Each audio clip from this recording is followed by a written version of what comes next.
오늘 우리가 읽은 요한계시록 2장 1절부터 5절 말씀은 우리 주님께서 에베소 교회에 보내주시는 그런 메시지였습니다. 요한계시록을 보면 아시아에 있는 7교회에게 우리 주님이 사도 요한을 통해서 말씀을 전해주시죠. 근데 그 메시지에 보면 잘하는 게 있어요. 그래서 칭찬을 하시고 또 이어서 책망하는 그런 이야기가 이렇게 나옵니다. 오늘 말씀에 보니까 에베소 교회가 잘한 것이 있어요. 어떤 것을 잘했냐면 인내하며 믿음을 지켜나가고 있다. 악한 자들을 용납하지 않고 있다. 그러니까 무슨 시험이 있을 때 잘 인내했습니다. 그리고 선지자라는 이름으로 와서 말씀을 전했지만 거짓 말씀을 전하는 그런 사람들도 있었습니다. 그런 사람들을 잘 분별해서 용납하지 않은 것, 그것을 칭찬하고 계십니다. 또 주님을 위해서 그들은 게으르지 않았습니다. 게으르지 않고 성실했다. 참 잘했다라고 그렇게 칭찬하고 계십니다. 그러니까 에베소 교회는요, 이렇게 생각해 보면 믿음이 이렇게 신념이 확고했던 겁니다. 그리고 게으름에 빠지지 않고 열심히 살았습니다.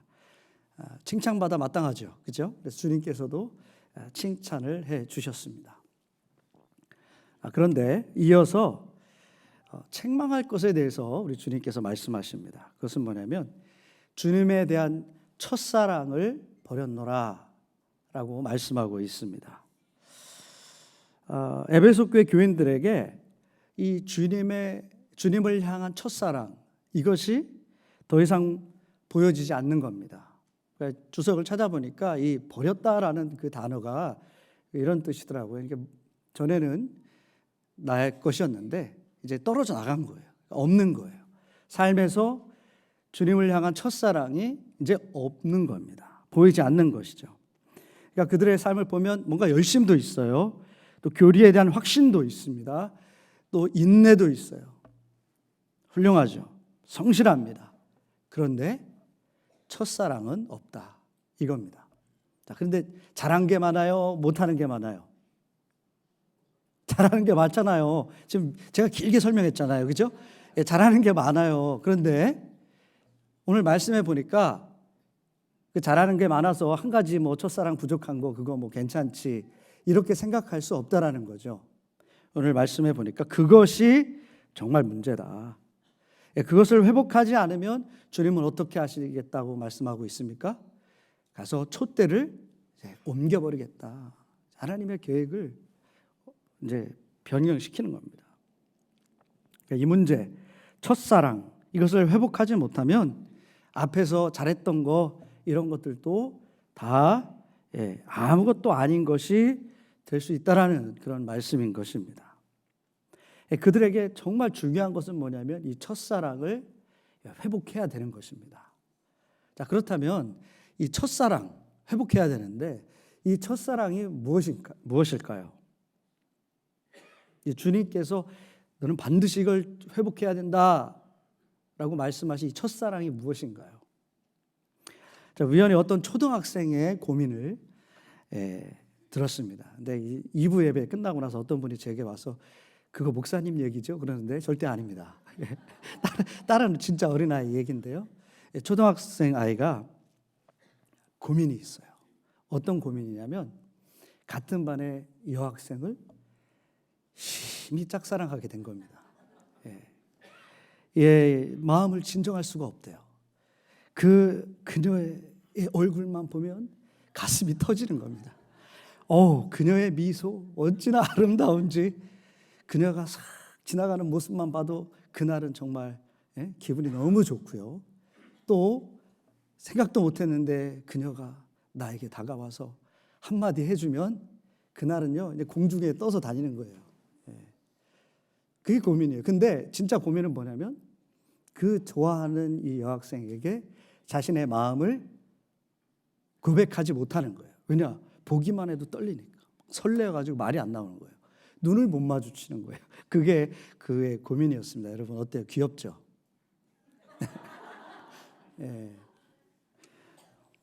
여러분들도 그래가지고 결혼하셨죠?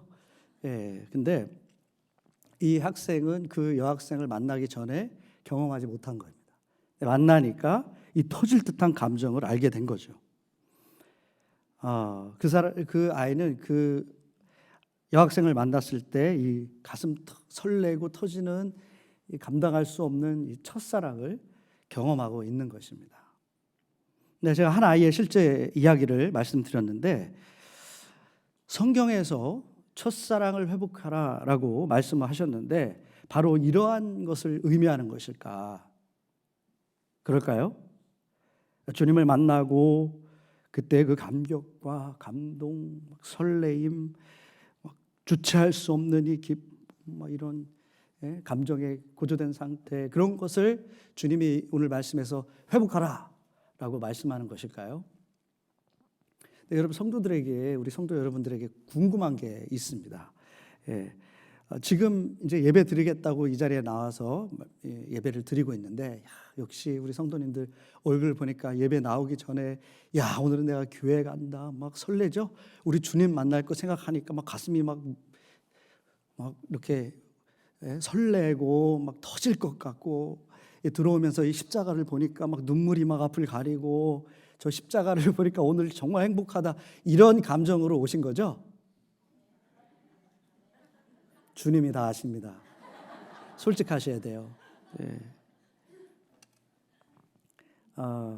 그런 분이 실제로 계시다면 할렐루야, 너무 감사한 일입니다. 그렇게 계속 그 은혜가 충만하기를 축원합니다. 자, 그런데 이 질문을 제 스스로에게 한번 해보는 거예요. 제 스스로에게 너는 정말 그런 마음 상태인가? 그런 감정의 상태로 이 예배에 나와서 예배를 드리고 있는가? 라는 질문을 저에게 제가 한다면 저의 대답은 솔직하게 아니다입니다. 아니다. 근데 그런 적은 있었습니다. 저도 그런 적은 있었어요. 예수 그리스도를 처음으로 제가 인격적으로 만난 때가 있었습니다. 막 진짜 감격적이더라고요. 정말 감동. 어떻게 헤아릴 수 없을 만한 그런 제가 감정 상태에 빠졌습니다. 정말 기쁘고요. 엄청난 평안함이 막 몰려오고요. 형언할 수 없는 기쁨이 막 마음에 솟구치고요. 막 마음은 기쁘고 평안한데 이상하게 막 두 눈에서는 무슨 누가 죽은 것처럼 막 눈물이 앞을 가리는 겁니다. 그러면서 더 기쁨을 누리는 거예요. 온몸은 뜨거워지면서 시간 가는 줄 모르고 막 기도하는 그런 기억이 있습니다. 그러니까 성경의 말씀과 이렇게 비교해서 생각해 보면 성령 세례를 받은 거라고 믿습니다. 성령 세례를 받은 거예요. 그 체험이 저를 바꿔놓았습니다. 그때는 정말 충만했습니다. 그리고 그 이후에는요, 하루 사이에 바뀌어가지고 진짜로 예배를 가면은요, 이 예배가 얼마나 감격적인지 예배 들어와서 자리를 앉기 위해서 막 들어올 때부터 막 가슴이 설레는 겁니다. 그리고 찬송은 얼마나 은혜스러운지, 그리고요, 그 전에는 담임 목사님 설교 들으면 제가 늘 깊은 잠에 빠져들었는데 그날부터는 진짜로 말씀이 저한테 하시는 것 같아요. 그러니까 그 예배 시간에 저만 있는 것 같아요. 저에게 지금 말씀하는구나. 막 이렇게 느낄 정도로 충만한 그런 상태가 있었습니다. 어색했던 기도 시간 언제 끝나나 막 그랬는데요. 기도가 즐거운 시간이 되어서 정말로 매일 아침, 매일 저녁 교회로 달려나가서 시키지 않아도 그렇게 기도하곤 했습니다. 근데 가보니까 저랑 비슷하게 미친 친구들이 있더라고요. 아침 저녁을 모여서 막 기도하는 그런 친구들이 있었습니다. 그때는 진짜 충만했습니다. 정말 행복한 시간을 보냈었습니다. 근데 여러분들 중에 이 이야기를 들으면 나는 저런 극적인 체험이 없었는데 하는 분들이 있을 거예요. 그죠? 그러면서 나는 저런 체험이 없어서 나는 그럼 뭔가 좀 문제가 있는가라고 생각할 수도 있는데 아닙니다. 괜찮습니다. 하나님을 만난다는 것은 그렇게 비유할 수 있을 것 같아요. 비를 맞는 것과 같다. 어떤 사람은요, 밖에 나갔는데 갑자기 소나기를 맞아요. 그럼 소나기를 맞아서 한꺼번에 그냥 온몸이 다 젖습니다. 저같이 그런 경우겠죠. 그런데 어떤 분들은 가랑비에 옷을 젖듯이 이 비 맞아서 내 옷이 젖겠어. 근데 조금씩 그 가랑비에 우리가 노출되면 어떻게 돼요? 결국은 몸이 젖겠죠. 그래서 나는 별로 믿음이 없다라고 생각을 했는데 조금씩 하나님의 은혜에 젖다 보면 어느 순간에 하나님의 구원의 그 말씀이 믿어지는 거예요. 그리고 감동이 되고 감격하고 그것이 감사하고, 자, 그때부터 나는 하나님의 그 은혜 가운데 들어간 것이죠. 아무튼 저는요 정말 그랬습니다. 황홀감에 젖어서 그렇게 신앙생활을 했었습니다. 자, 그런데 그랬던 제가 시간이 많이 흘러서 지금 이 예배당에 올 때, 오늘 자 그렇게 충만하게 막 감정에 막 저 세상에서 있는 것처럼 그렇게 제가 왔을까요? 아닙니다. 그때와 비교해 보면 지금은 너무나 무덤덤해 있다라고 말해도 틀린 말이 아닐 것입니다. 그렇다면 제 신앙생활에 심각한 문제가 지금 발생했는가요? 어떻게 생각하세요? 되게 염려스러운 눈빛으로 저를 쳐다보고 계신데, 자, 제가 하나님의 은혜를 잊어버린 것일까요? 그러니까 신앙의 위기가 온 것일까? 저는 그때에 비해서 하나님을 덜 사랑하고 있는 것일까요? 그렇지 않습니다.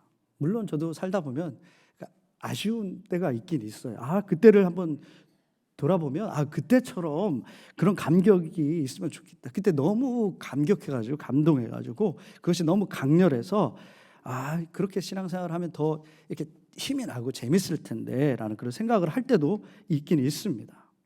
근데 여러분, 성경에서 오늘 말씀 읽었지만 첫사랑을 회복하라 라는 주님의 말씀, 이런 상태가 이 첫사랑을 회복하기 위해서 우리가 먼저 바르게 정의해야 될 그런 것이 있는데, 이 첫사랑을 회복하라는 것이 바로 그렇게 감정에 막 충만한 그런 상태를 회복하라라는 그런 말씀이 아닙니다. 감정은요 우리를 속입니다. 막 충만했을 때는 뭔가 진짜 다 잘하는 것 같고요, 뭔가 감정이 좀 식어져 버리면 뭔가 다 끝난 것 같고 무기력해지고, 그렇게 우리 감정을 속인다고요. 우리를. 성경에 비슷한 그런 내용이 나옵니다. 감정이 속이는 거. 다윗의 자손 중에 암몬이라는 아들이 있었잖아요. 근데 그는 압살롬의 동생입니다. 다말이라는 이복 동생인데 이 여인을 무척 사랑했습니다. 예뻤나 봐요. 너무 사랑해가지고요, 얼마나 사랑했는지 병이 날 지경이었습니다. 상사병이 걸린 것 같아요. 아까 이제 초등학교에 걔가 좀 더 심해지면 이 상태가 될 것 같아요. 너무 막 보고 있어도 보고 싶은, 보고 싶어도 외로워, 막 그런 상태에 빠진 겁니다.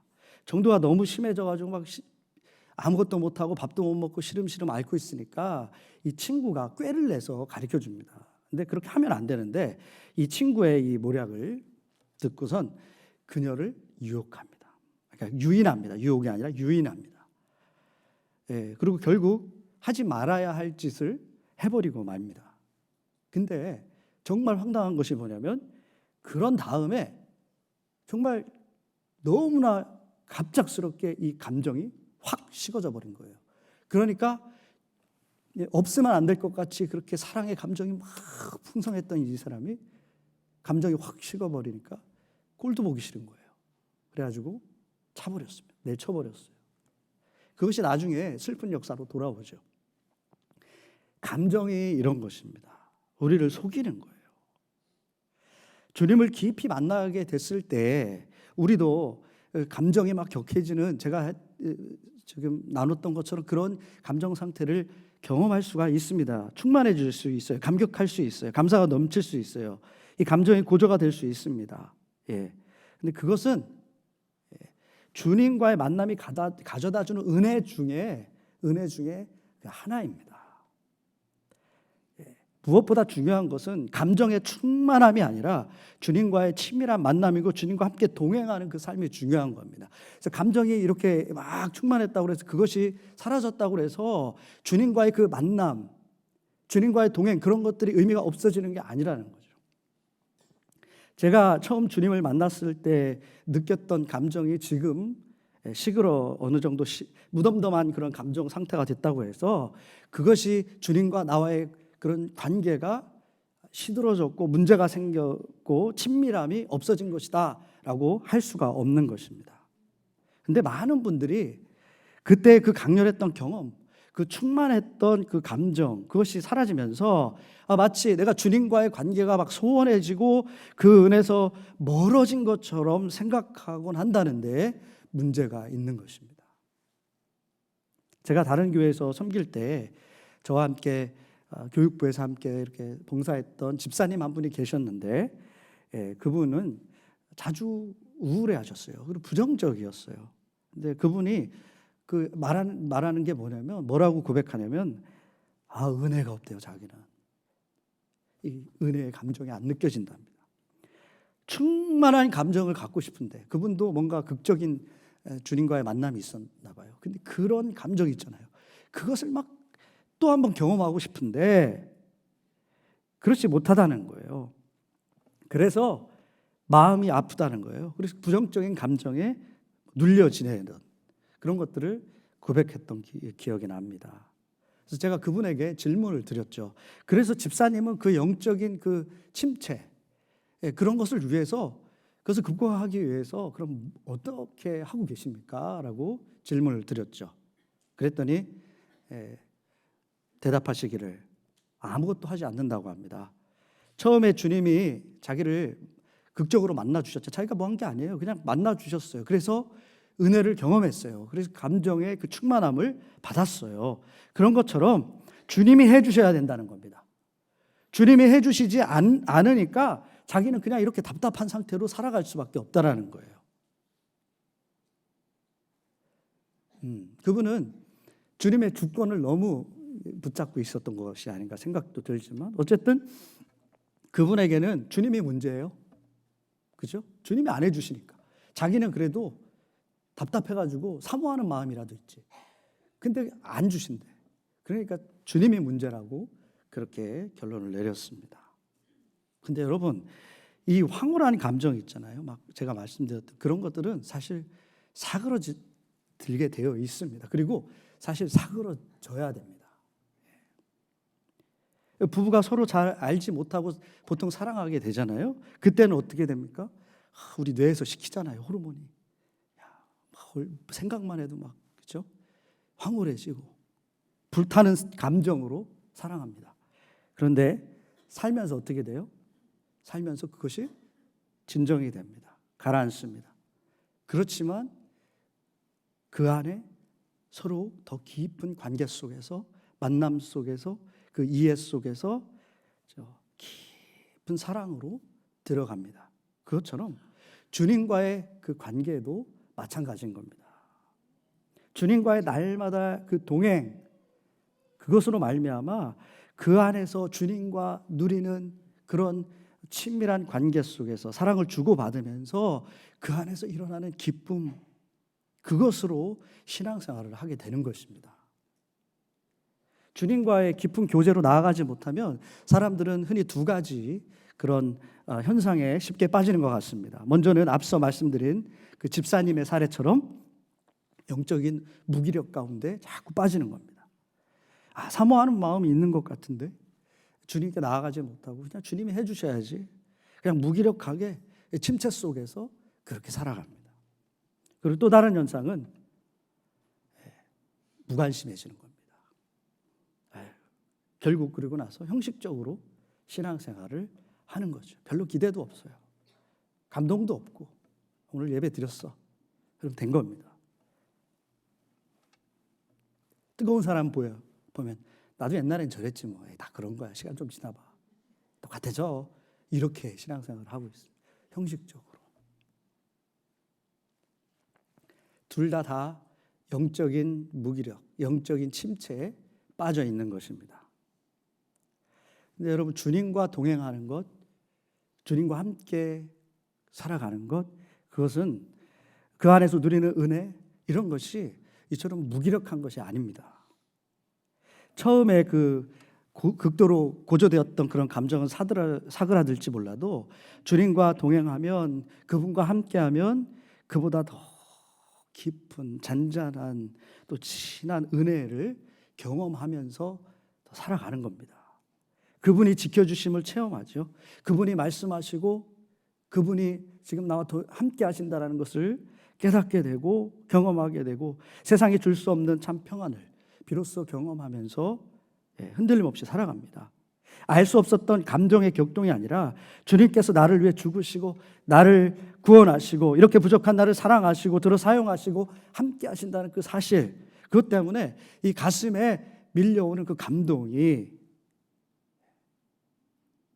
있는 거죠. 아, 주님이 그 큰 날개로 나를 덮고 계시다라는 그런 것들을 경험하게 됩니다. 주님의 품에 안겨 있을 수가 있는 것입니다. 근데 감정적인 것, 그런 거 자꾸 추구하니까요. 뭐 어디 더 뜨거운 데 없어. 가가지고 그래가지고 뭔가 조금 느껴지면 거기에 무슨 하나님, 거기에 나 하나님이 있는 것만 같고 여기는 없는 것만 같고 그렇다고 그렇게 신앙생활을 하게 되는 겁니다. 첫사랑을 회복하라라는 말씀은 바로 이러한 주님과의 만남으로 인해서 우리가 소소하게 누리면서 살아가는 그 일상의 그 풍성한 삶, 그것을 회복하라는 겁니다. 주님이 이 땅에 오신 것은요, 양으로 하여금 생명을 얻게 하고 더 풍성히 얻게 하려는 것이다 라고 말씀하셨습니다. 살아 역사하시고 함께 하시는 우리 주 예수 그리스도를 통해서 우리의 매일매일 삶 속에서, 생각 속에서, 우리의 일 속에서 주님은 우리에게 역사하시고 풍성한 은혜를 주십니다. 그것을 회복해야 되는 것입니다. 불필요한 감정의 요동을 버리고 주님과 온전히 동행하는 것, 그것으로 영적 무기력에서 벗어날 수가 있는 것입니다. 첫사랑을 회복하는 것은 주님과의 관계를 바로 세우는 것이다. 주님과 동행하는 것이다.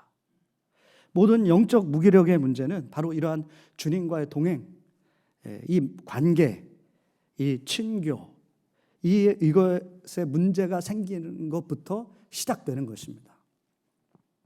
오늘 말씀에 주님이 첫사랑을 버린 것에 대해서 언급하시면서 뭐라고 그랬냐면 무엇에서 떨어졌는지를 생각하고 회개하라 라고 말씀합니다. 그러니까 첫사랑에서 떨어졌어요. 그러면 뭔가 첫사랑을 버렸어요. 뭔가 문제가 있는 거예요. 우리의 하나님과의 그 관계 속에서 바르게 서지 못하도록 만든 요소가 있다라는 거예요. 그 첫사랑, 주님께서 말씀하신 그 사랑을 회복하기 위해서 우리가 해야 될 일은 무엇인가? 그 떨어진 것을 우리가 발견해야 되는데 숨겨진 죄를 우리는 고백해야 합니다.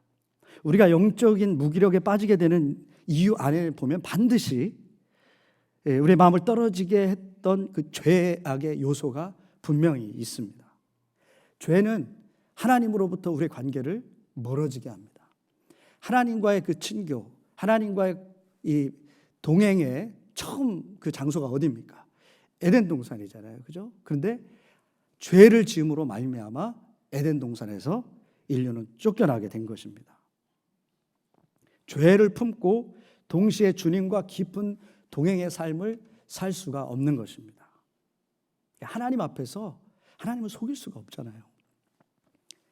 다른 사람은 속일 수 있어도 내 그 은밀한 마음속에 숨겨놨던 그 죄악, 그것 하나님 다 아시죠. 그것을 드러내야 합니다. 고백해야 합니다. 죄를 품으면 그대로 가져가면 기도가 막혀요. 하나님의 역사가 막혀버립니다. 이스라엘이 약속의 땅에 거할 때, 들어갈 때 여리고성을 싸워서 이겼잖아요. 여리고성은 큰 성입니다. 아주 놀랍게 승리했습니다.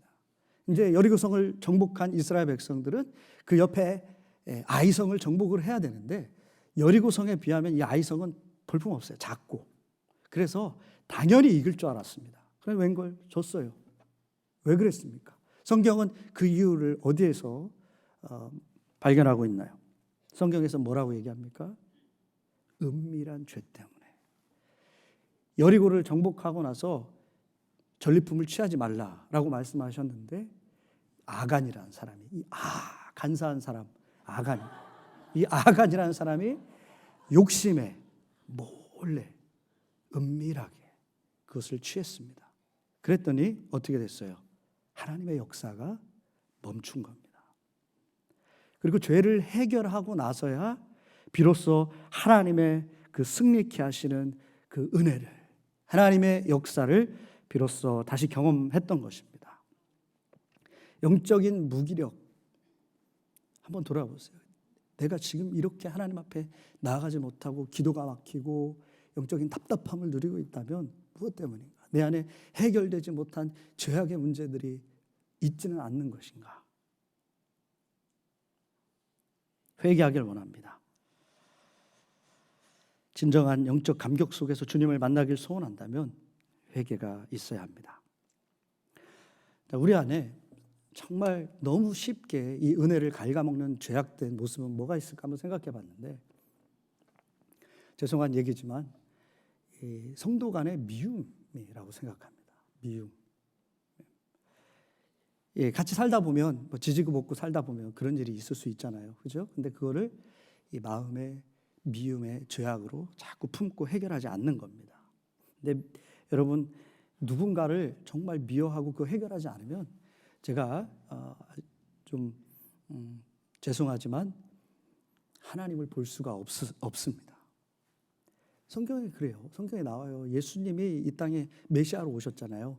메시아로 오셔서 위대한 일들을 많이 했습니다. 많은 사람들이 주님의 말씀을 듣고 회개하고 주께 돌아오고 또 기적도 보고, 그렇죠? 메시아라는 걸 알았습니다. 그러나 끝까지 예수님을 메시아로 보지 못한 사람들이 있어요. 종교 지도자들입니다. 그 사람들은 왜 그렇습니까? 예수님을 미워했거든요. 철저히 미워했거든요. 그러니까 미워하면, 그래서 메시아를 만나지 못했어요. 미워하니까 메시아도 어떻게 만들었냐면 죽을 죄인으로 만들어서 십자가에다가 그냥 못 박게 하는 겁니다. 한 교회 안에서 서로 미워하면 은혜가 막힙니다. 기도가 막혀요. 답답하시죠? 그 해결해야 됩니다. 진정으로 감격적인 주님과의 동행을 원하신다면 미움의 마음을 주님의 십자가의 은혜로 해결하시길 원합니다. 나를 용서하신 주님이, 나를 사랑하시겠다고 구원하시겠다고 죽으신 주님이 내가 미워하는 사람들 그렇게 사랑하실 거 아니에요. 그렇죠? 해결해야 됩니다.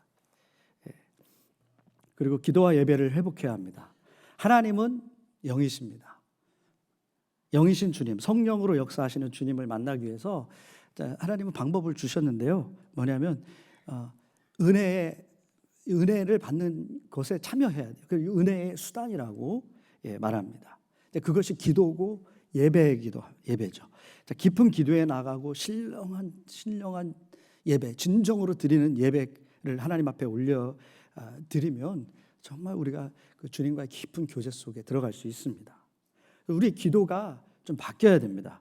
주님께서 우리의 우리에게 기도를 가르쳐 주실 때 어떻게 가르쳐 주셨냐면, 하늘에 계신 우리 아버지여, 이름이 거룩히 여김을 받으시오며 나라의 마옵시며 뜻이 하늘에서 이룬 것 같이 땅에서도 이루어지이다. 그 다음에 뭐예요? 그 다음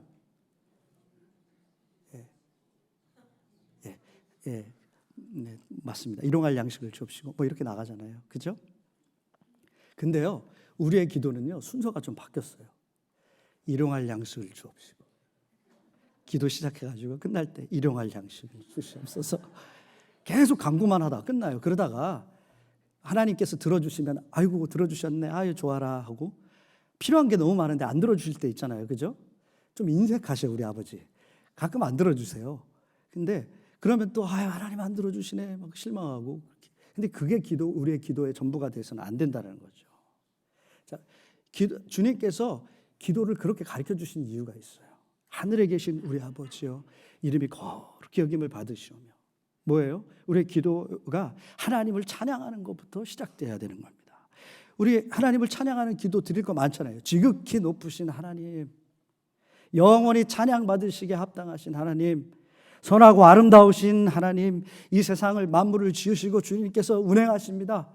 나의 삶의 주인은 주님이십니다. 세세토록 영광을 받아 주시옵소서.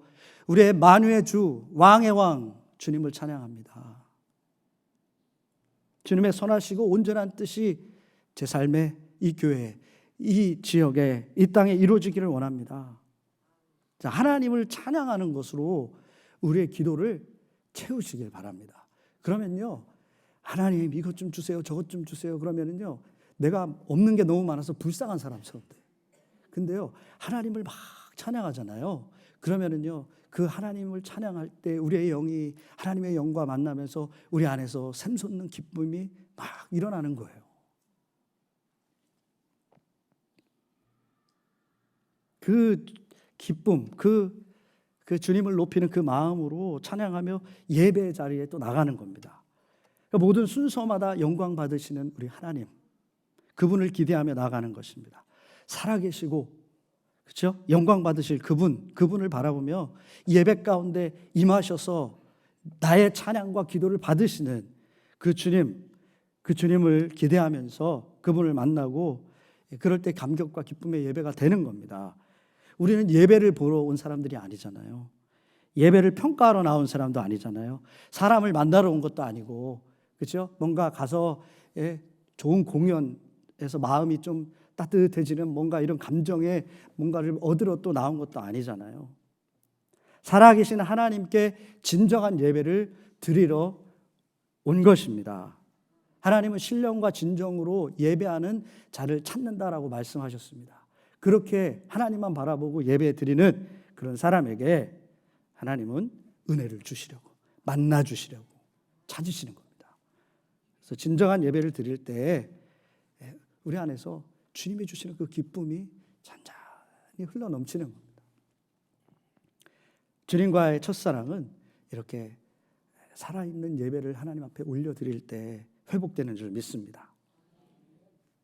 끝으로 조금 다른 얘기지만 이 영적 침체에 대한 다른 차원을 한 가지만 말씀드리고 말씀을 마무리하겠습니다. 자, 영적 침체는 지금까지 이렇게 본 것처럼 뭔가 잘못된 신앙생활로 인해서 생겨날 수 있습니다. 말씀드린 것처럼 은혜의 자리에 나가고 하나님을 붙들면 돼요. 그렇죠? 예, 뭔가 하면 됩니다.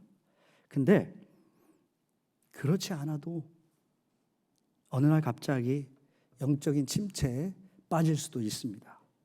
예를 들어 볼게요. 엘리야가 그랬어요. 엘리야가 바알 선지자들과 막 그 영적인 대결을 펼쳤잖아요. 하나님이 하라는 대로 했습니다. 그리고 모든 우상을 버려라 하면서 하나님의 뜻을 만방에 선포했습니다. 그랬더니 그의 세계가 확 열렸나요? 아니죠. 이 소식을 들은 아합 왕의 아내 이세벨이 그래? 내가 널 반드시 죽이겠다. 그러면서 엘리야를 죽이려고 막 쫓아다녔습니다. 그리고 피해서 도망가서 한 곳에 머물러 있을 때 엘리야는 심한 무기력에 빠지게 됩니다. 하나님 앞에서 뜻을 다하고 마음을 다하고 순종하고 주님과 동행하는 그런 삶을 최선을 살았는데도 그 상황에서 너무 영적인 무기력 가운데 빠지게 된 것입니다. 하나님이 왜 날 이렇게 만드셨을까? 한탄스럽기도 하고 기도도 막히고 찬양도 막 안 돼요. 어느 날 잘 됐는데 어느 날부터 안 돼. 그죠? 지칩니다. 자원하는 마음도 별로 없어집니다. 혹시 그런 분들 계십니까? 근데요, 누구나 이런 상황이 찾아올 수가 있습니다. 아까 케이스 같은 경우는 내가 뭔가 아무것도 안 하고 하나님 앞에 은혜 자리에 나가지도 않는데 그런 거랑 차원이 다른 거죠. 나는 하나님 앞에 마음을 다 하는데도 어느 날 갑자기 확 막혀버리는 겁니다. 그럴 수가 있어요. 그럴 때는 우리는 어떻게 해야 되나요? 그냥 뭔가 막 열심히 더 해야 되나요? 더 봉사하고 막 그래야 되나요? 그럴 수도 있겠죠. 그러나 그럴 때 하나님이 낯설게 느껴질 때에도 어떻게 해야 되는 게 맞냐? 여전히 하나님 앞에 믿음을 드리는 겁니다. 마음을 하나님 앞에 드리면서 주님, 충만히 임하시는 그 주님을 사모하는 겁니다. 그분 안에 머물러 있어야 합니다. 영성가들은 이렇게 얘기했어요. 누구나 그 신앙이 막 자랄 때 누구나 영적인 터널을 지나간다. 잔느 기용은 이러한 상태를 아기가 엄마의 존재의 그 중요성을 알아가는 그런 과정으로 비유하여 설명했습니다. 아이가 엄마랑 늘 함께 있어요. 그럼 이 아이는 엄마의 중요성을 잘 모릅니다. 당연한 걸로 알아요. 그런데 어느 날 갑자기 눈을 떴어요. 근데 엄마가 없어. 그럼 이 어린아이는 어떻게 하겠어요? 울죠. 두렵죠. 엄마 어디 있지? 엄마를 찾습니다. 그러다가 엄마가 돌아오면 이 아이는 그제서야 안심하고요. 엄마의 존재를 몸으로 알게 되는 거죠. 엄마의 중요성을 그렇게 해서 강력하게 학습하는 겁니다. 영적인 터널과 같은 그런 상황에서 우리는 엄마 잃은 아이가 엄마를 간절히 찾듯이 주님을 그렇게 사모하며 기다리는 것입니다. 주님을 사모하며 주님의 뜻 안에 머물러 있어야 합니다. 묵묵히 믿음의 길, 사모함의 길을 가는 겁니다. 잘 안 돼요? 찬양이 잘 안 나오죠? 그럼 더 하나님 저의 찬양을 들어주세요. 그러면서 더 하나님을 찬양하는 거예요. 기도 잘 안 돼요? 하나님 제가 주님 앞에 기도합니다. 그러면서 더 열심히 무릎 꿇고 기도하는 겁니다. 분명한 것은 기차가 지나갈 때 기차가 멈추지 않으면 터널을 지나가게 마련입니다. 그리고 그 끝에는 환한 빛이 기다리고 있습니다. 영적인 터널도 주님을 끝까지 사모하고 주님의 길을 묵묵히 걸어가는 그 사모하는 영혼에게 이 영적인 터널도 반드시 지나가게 돼 있고 결국은 그 어둠을 뚫고 빛 대신 주님, 빛으로 오신 주님을 만나게 될 것입니다. 그리고 그 기쁨은 2배가 될 것이고 어느새 우리의 영성은 더 깊어진 것을 경험하게 될 것입니다. 혹시나 이런 답답한 과정 속에 나는 정말 열심히 살아가고 있어요. 열심히 정말 뭔가 주님의 뜻을 위해서 하고 있는데 환경은 또 안 바뀌고 답답하고 영혼이 메말라져 가고 그런 분들이 있습니까? 그러나 그 영적인 터널을 지나기 위해서 묵묵히 걸어가라는 그 주님의 요구를, 그 주님의 그런 뜻을 볼 수 있기를 간절히 원합니다. 주님을 계속해서 사모하십시오. 끝까지 믿음을 붙드십시오. 다시 만나주시고 변화시킬 주님을 분명히 경험하게 될 것입니다. 우리 교회도 에베소의 교회처럼 많은 분들이 정말 열심히 살아갑니다. 봉사도 열심히 하고요. 오늘 아침에도 뭐 6시만 되면 와가지고 막 예배드릴 준비하고 막 그래요. 열심히 있습니다. 그리고 세상에는 많은 이단도 있는데 우리는 그런 거에 흔들리지 않잖아요. 딱 정도, 바른 교회 나와서 하나님 말씀에 흔들리지 않고요. 나쁜 것들 들여놓지 않으려고 그렇게 잘 하고 있습니다. 에베소 교회가 그래서 칭찬받았죠. 그런데 문제가 뭐였어요? 첫사랑. 우리도 그렇습니다. 이 첫사랑, 주님과의 만남, 깊은 교제 회복되지 않으면 온전한 그런 하나님의 칭찬이 없을 수도 있습니다. 바라옵기는 주님과의 친밀한 관계 속에서 주님이 주시는 그 기쁨, 충만함 이런 것들을 누리면서 살기를 원합니다. 그 삶이 진정으로 귀하고 복되고 구원의 길인 줄 믿습니다. 함께 말씀을 기억하면서 묵상의 시간을 갖겠습니다.